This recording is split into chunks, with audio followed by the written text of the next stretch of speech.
Well, hello, everybody. Let's get started a little bit early today, shall we? Just a few minutes earlier than scheduled. Today, we're talking about how to have harmony at home. This is a big topic. I know so many people want this, but getting it can be so difficult, right? Especially if you grew up in an environment that was not harmonious. I think we've all been there, right? You've gone to a friend's house, is usually the occasion, right? Or maybe a family member's house for a holiday or something, and the tension was just so thick. It was just so tense you could cut it with a knife. And contrast to that, if you've had the experience of being in someone's home and it's just so harmonious, you might not even notice it, or if it's really amazing, it just feels heavenly, right? And you wonder, what is the magic combination? What are the essential oils that they are using to make their home feel so wonderful? And I although I love essential oils, I can tell you it's not a certain essential oil that is going to make your house all of a sudden harmonious.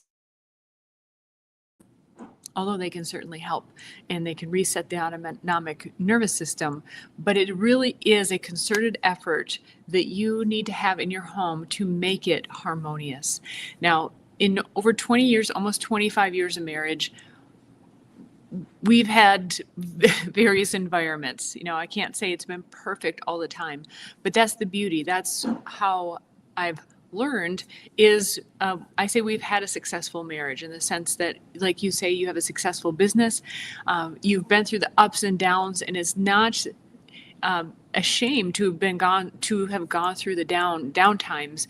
It's what have you learned from it and where are you now? And I can say for sure in almost 25 years of marriage that we are so profitable. We are so successful through all that we've learned and been through together. So okay, today I'm going to talk about how to get that harmony at home using an analogy. Isn't that great? It can be so helpful. So I'm going to refer back to a time in my life that was, I just loved being in band, in orchestra, and that was a big part of my growing up. And I played saxophone, I played bassoon, I was in a number of small groups, did marching band, and believe me, even if you weren't in band, this is not part of your background, you can certainly learn from this. So hang in there. So a few big things to keep in mind. So any band has a conductor of some sort. And even if you're a small quintet, quartet, there's someone in the group that is essentially leading. Excuse me, I have a tickle in my throat.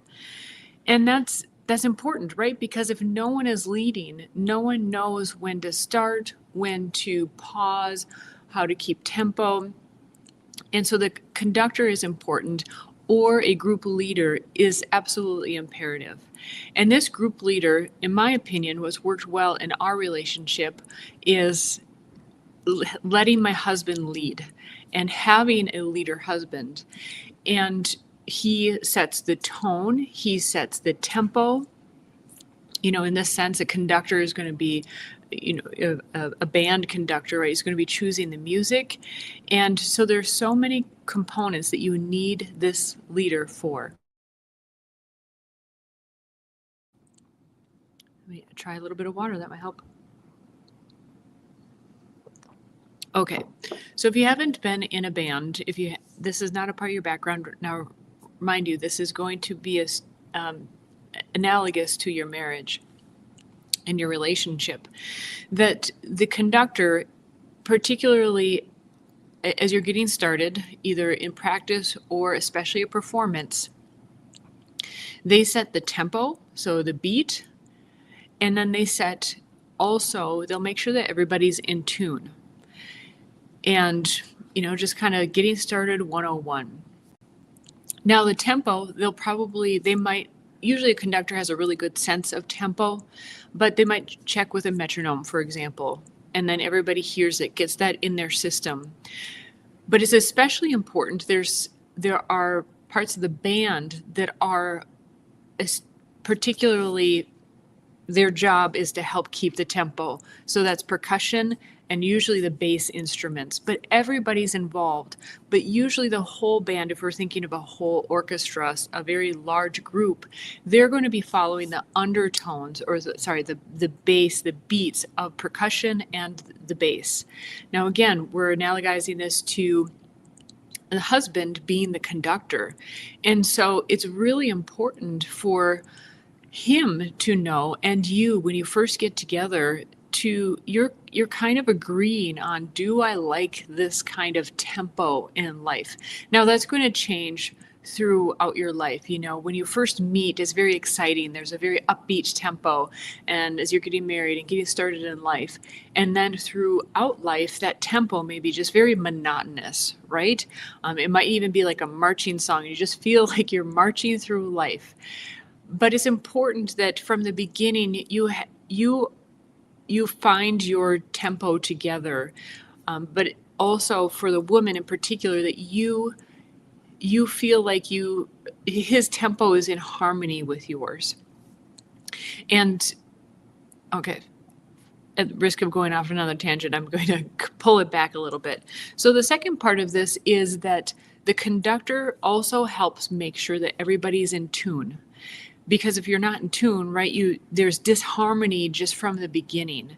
And so the conductor will take a tuning fork. Maybe they have someone in the if they don't have a tuning fork, they might take a person on an instrument who is very, very typically very in tune, or at least tuned to each other.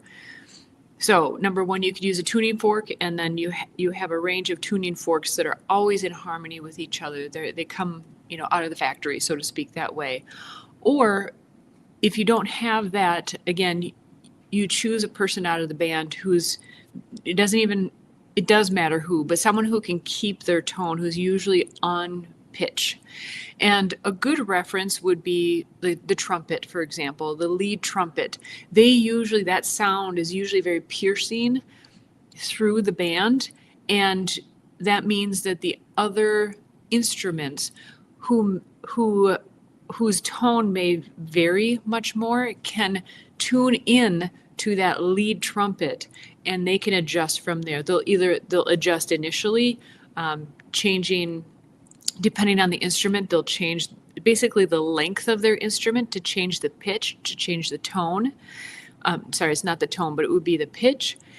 And then from there, they would adjust with their embouchure or with their mouth. Now, for example, you typically wouldn't tune to a whole band to a flute or an instrument that can very, very easily change its pitch. You want to tune to something that holds its pitch, and a musician who is also very consistent. Now, I'm going to bring this all together. So you have the conductor, who's akin to the husband.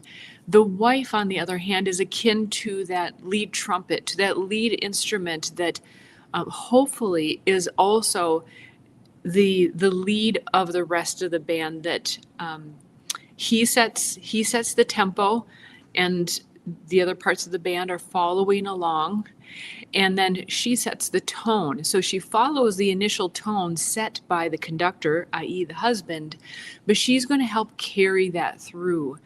And so, for example, you don't, again, referring back to the flute, for example, you wouldn't usually tune to a flute because you can barely hear them, and their pitch changes a lot, unless it's like a small ensemble, maybe.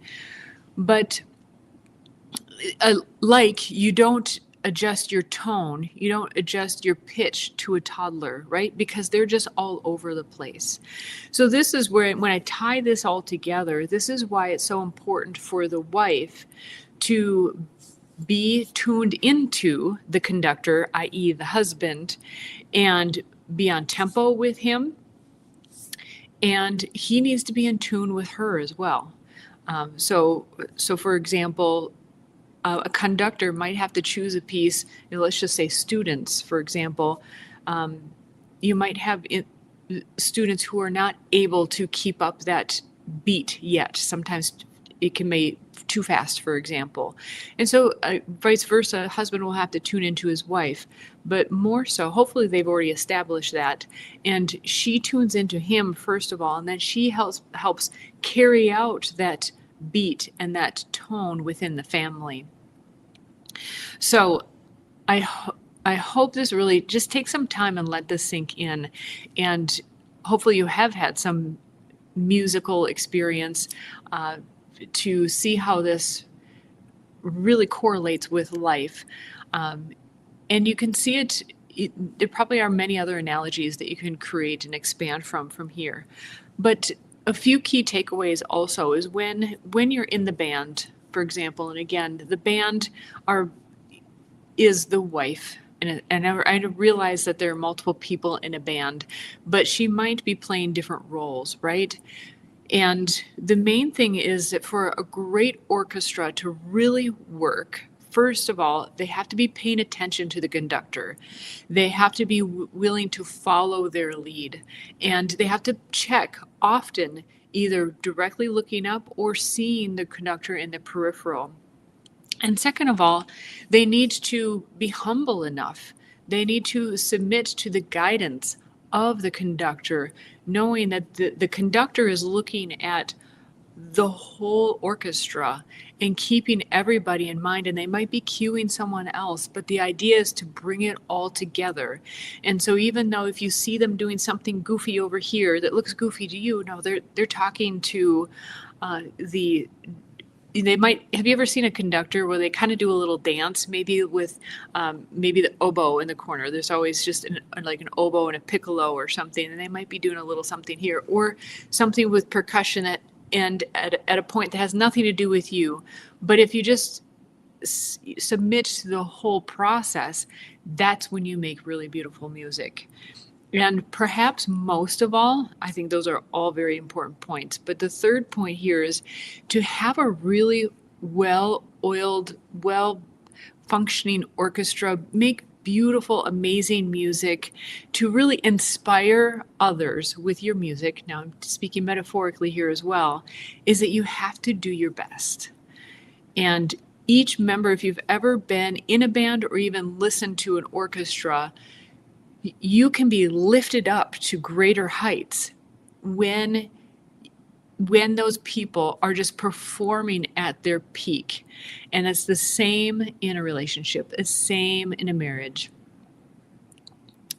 The West Picos, I'll look at that afterwards and maybe even do a podcast on that topic specifically. But thank you for chiming in. I appreciate that. So it's about common law marriage. Yes, that's a good question. I'll make a different topic, a different podcast about that one. I like that topic. So to wrap up, just even if you haven't been in band, just imagine that scenario. I bet there could be some other analogies, and I'd love to hear your thoughts in the comments as well of other analogies that might be drawn in this way. But remember, he's the conductor. Ladies, you can be anywhere in the band that you want to, basically. And you might just hop around and play different roles. And that's what's really wonderful. But being a part of the orchestra and creating really beautiful music together. Okay, at the risk of repeating myself, I'm going to cut it here. I'd love to hear your thoughts. West of Picos, I will do a separate podcast on that. I think that's an interesting topic, and I do have something to say about that. And you all have a wonderful day, and remember to show your love for the one that you love. Take care, everybody. Bye-bye.